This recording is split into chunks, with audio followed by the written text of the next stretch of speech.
you guys are worried about me camping. I want to let you see what I have, and you guys can make suggestions from there.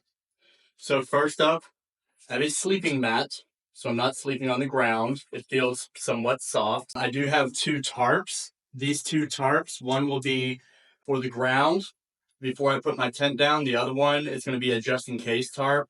In case it rains really hard, I'll put it over my tent.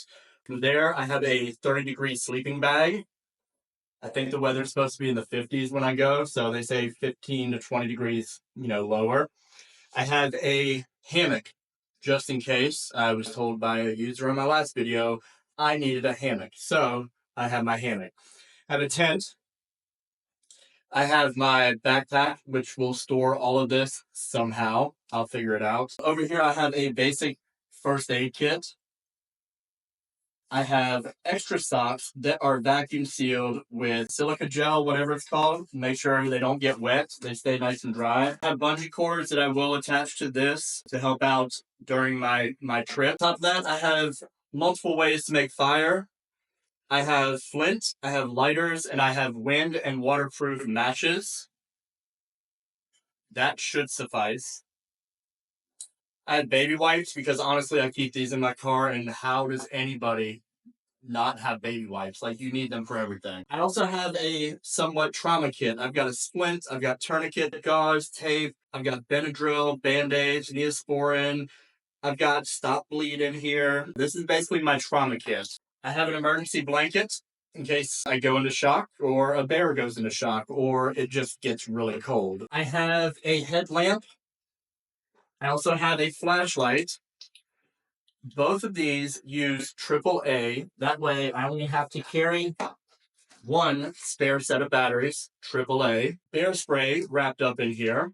I also have a bear whistle. It works really well. It's got a compass on there, a magnifying glass, and a thermometer. I have 3 different ways to filter water. I have a Sawyer Mini, a Life Straw, and I have iodine tablets. So, rule of threes, I've got 3 different ways. I've got my basic food kit here. Just anything you can pick up at the local store. I think if it was good enough for the Boy Scouts, it can be good enough for me. I also have silverware. Now, on top of that, I have a SOG multi-tool. I always have a multi-tool on me. This one is actually the Skeletool, one of my favorites, but I keep it on me. That is my everyday carry pocket knife. This is going to be a neck gaiter or bandana. Keep the sun off my neck, bugs out of my face, whatever I need it for, it's there. I have sunscreen because I have a lot of money in tattoos and I'm not going to let the sun destroy them. So I always have sunscreen on me. I have a SOG Seal pup. This will probably be strapped to my hip. I also have an Ozark miniature axe. One thing I am missing is going to be a saw. I want to get a foldable saw. And I have one last knife with another fire starter on it. I've got books too. I actually bought books today. So I've got 2 books. One is by the Green Berets. I believe the other one is by the Air Force. They're small, they're lightweight, and I will throw them in here just in case. I also have carabiners here. I have another carabiner. This does have a camelback inside of it. So there will be a camelback full of water. This is a pretty nice backpack, by the way. I do really enjoy this. So that's it. What else am I missing? Let me know. I'm sure you will.